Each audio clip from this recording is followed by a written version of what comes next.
La zone grise du consentement, c'est une expression qui ne veut rien dire, sinon que le consentement est obtenu en l'absence de réel désir ou de volonté clairement exprimée. La base en matière de consentement, c'est que s'il n'y a pas de oui, c'est non.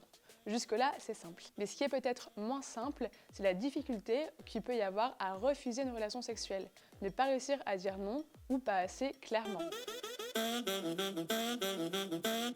Ce qu'on appelle la zone grise, ce sont toutes les pressions, les hésitations, les zones de flou qui peuvent perturber une personne et brouiller la validité de son consentement. En droit, une zone grise, ça correspond à un vide juridique. En gros, c'est une ambiguïté, une exception ou un cas qui n'est pas précisé dans une loi.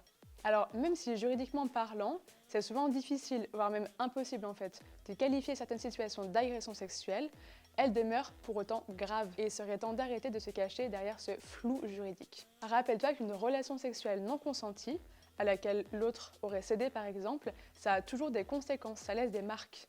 Les personnes qui en sont victimes se sentent mal et la vivent comme une violence psychologique. Il peut y avoir des répercussions sur toute la sexualité de la personne ensuite. Quand nos envies sont régulièrement niées, on finit par éprouver une grande confusion et on ne sait plus bien ce qu'on veut ou ce qu'on ne peut pas. Ça peut entraîner une escalade de mal-être et de violence. On peut se mettre à accepter des rapports sexuels qu'on ne voulait pas, à tolérer des pratiques sexuelles qu'on n'avait pas envie d'expérimenter en vrai, ou même on peut développer des blocages. Il est très important d'apprendre à entendre le non et surtout à le respecter. Car si quelqu'un ne veut pas avoir de relation sexuelle avec toi, il peut y avoir 1000 raisons différentes qui n'appartiennent qu'à elle ou à lui. Donc il faut les accepter et ne pas se remettre en question sur sa valeur en tant que personne. L'essentiel, c'est vraiment de retenir que sans oui, c'est non. Si on n'a pas entendu un oui qui est volontaire, éclairé et enthousiaste, alors il n'y a peut-être pas de consentement valide. Sois actif ou active dans la démarche. Tu peux t'assurer toi-même du consentement de l'autre en demandant directement si il ou elle a envie de coucher avec toi ou de faire telle ou telle pratique, plutôt que de systématiquement croire que tu as tous les droits sur lui ou sur elle tant qu'il n'a pas dit stop ou non. Il y a plein de croyances selon lesquelles la femme résisterait volontairement à l'homme dans l'intention de se faire désirer. Même les livres scolaires du 19e siècle conseillaient aux femmes de résister pour mieux céder. Ça nous semble aberrant de croire ça en 2021, mais cette croyance persiste avec plein d'autres croyances sur les femmes, comme l'idée que les femmes auraient naturellement moins de désir que les hommes. Bref, ces fausses croyances sont bien ancrées et elles continuent encore à influencer nos représentations sur la sexualité des femmes. Il y a récemment des sondages qui ont montré qu'une personne sur 5 est encore convaincue que si une femme dit non, c'est parce qu'elle n'ose pas dire oui. Certainement que le porno contribue aussi à nourrir cette idée en montrant en majorité des scénarios dans lesquels le consentement n'est jamais vérifié et le non n'est jamais respecté. On peut même trouver que les comédies romantiques hétéros y contribuent elles aussi, puisqu'elles montrent une femme souvent qui se refuse au départ, probablement par peur de passer pour une fille facile, mais qui, à force d'insistance de la part de l'homme qui est déterminé à la séduire, pourra enfin céder à son désir. Là, on peut se demander quelle est la morale du film, donc je te laisse y réfléchir. Si on se penche du côté des sciences sociales et qu'on observe les rôles sociaux de genre, c'est-à-dire ce qui est attendu des filles d'un côté et des garçons de l'autre, on constate des différences qui expliquent les comportements genrés.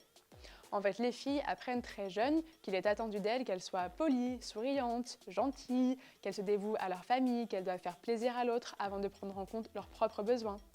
Alors que les garçons, eux, ont appris très tôt à être des conquérants, à prendre les choses en main, à réaliser leurs envies, à aller au bout de leurs désirs et à persévérer s'ils n'obtenaient pas de satisfaction du premier coup. Persévérer, c'est bien, mais s'obstiner coûte que coûte dans une situation de drague si on n'est pas capable de gérer la frustration d'un refus, ça peut relever du harcèlement moral ou sexuel. Et persévérer et s'obstiner coûte que coûte dans le cadre d'un rapport sexuel, insister, forcer quand l'autre n'exprime aucun signe de consentement clair, ça revient à commettre une agression sexuelle. Alors dans ces cas-là, de quoi on parle? De malentendu? D'agression sexuelle? Est-ce qu'on est dans la zone grise du consentement? Dans tous les cas, à partir du moment où le désir ou l'insistance de l'un l'emporte sur le consentement de l'autre, ça peut avoir de lourdes conséquences. Il n'y a pas que les relations hétéros qui sont touchées par ce phénomène, parce que dans n'importe quelle relation, qu'elle soit homo, bi, queer, etc., les rapports de force peuvent exister et les mécanismes dans la sexualité sont les mêmes. Par exemple, vouloir faire plaisir à l'autre pour ne pas le frustrer, pour ne pas le rendre triste, ou parce qu'on se sent redevable de quelque chose si on nous a payé un verre. Il y a plein de circonstances où la validité du consentement n'est pas bien claire parce que les rapports de pouvoir ne sont pas toujours égalitaires.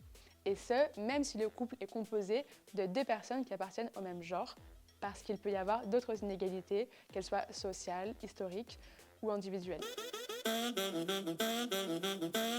Si on parlait de cas individuels, on pourrait dire parfois que la communication a manqué entre les personnes, que les signaux sont brouillés. Sauf que là, ce ne sont pas des faits isolés, et qu'en plus, les signaux sont quasiment toujours brouillés dans le même sens. Donc ce n'est plus une zone grise, c'est plutôt un schéma, une récurrence systémique qui porte un nom, c'est la culture du viol. Consentir, ça peut signifier choisir ou accepter. Donc la zone grise du consentement, c'est une expression qui ne veut rien dire, sinon que le consentement est obtenu en l'absence de réel désir ou de volonté clairement exprimée. En d'autres termes, qu'il n'y a pas eu de réel consentement.